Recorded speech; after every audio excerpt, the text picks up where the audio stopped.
So, couples therapy.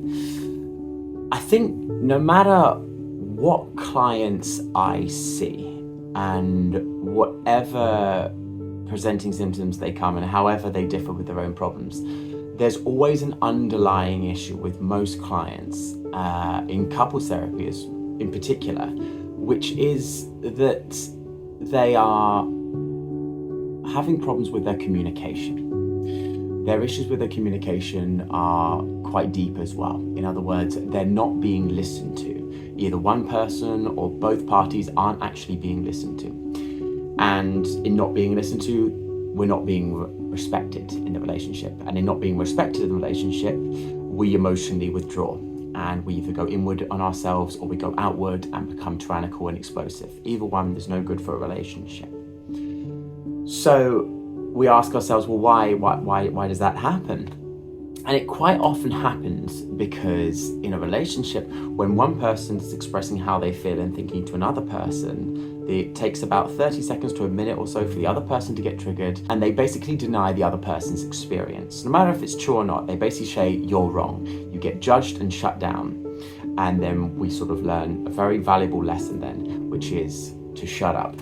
And then we don't express how we think and feel in that relationship, at which point, like I said, we either go inwards or outwards. The explosion happens one way or another. So then you might think, well, what can we do about this? And this is something I work with clients quite a lot on now.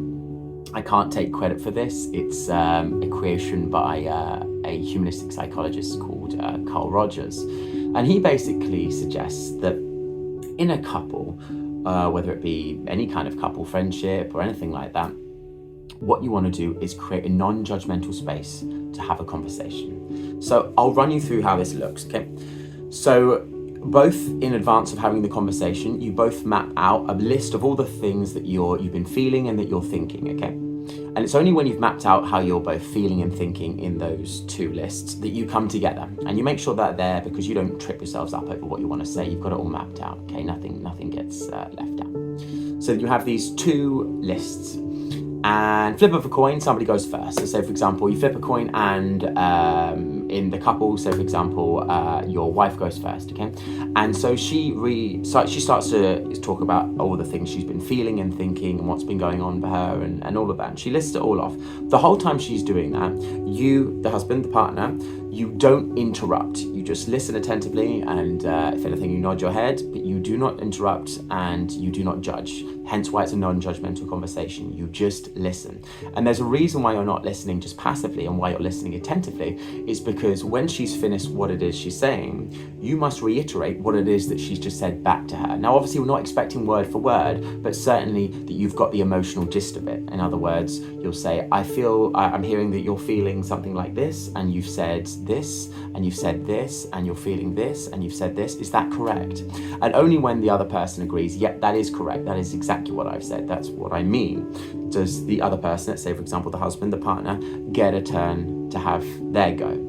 Okay, so then she agrees, yep, that's exactly what I've been saying. Okay, then he has a go, and again, he goes to his list and he reads off everything that he's been feeling and thinking. And then the wife, the partner, just looks and again, listens passively, or, in this case, quite attentively actually, and nods along and hears what's being said.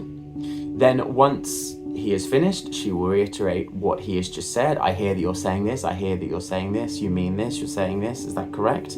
And if he says, yep, that is correct, then you get to move to the next stage. Now, automatically, we've just done a stage that most couples never get to, and that is have an amphitheater whereby you can be heard without being judged. You can say how you feel without being interrupted and shut down. Now, that's huge. Most people don't even have that anyway. So automatically, big ticks for that. And that's not the easiest thing to do, okay? What you might need to do during that conversation, if it gets a bit heated, just trust the other person and say, look, I'm feeling like it's getting a bit heated for me. Can I go and take 5? And the other person must agree, yep, okay, fair enough, you want to take 5 because we're working on this together. It can get a bit heated, okay? So once you've both said what it is you want to say, and you've both reiterated and you both feel like the other person has listened to you, you want to pick up on 1 to 2 things off of each person's list that you're willing to start making changes on, incremental changes over the course of the next week, for example.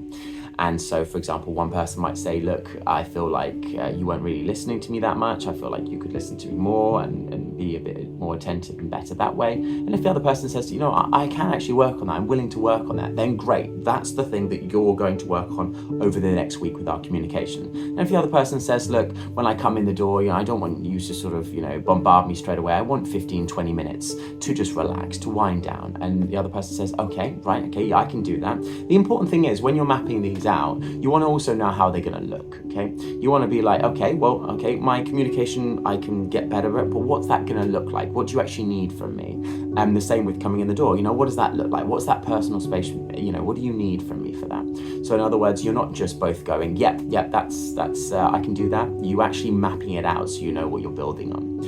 And then, you could do 5 days to a week later, again, touch base, another judgmental conversation. How's it been going? How have you found the other person doing?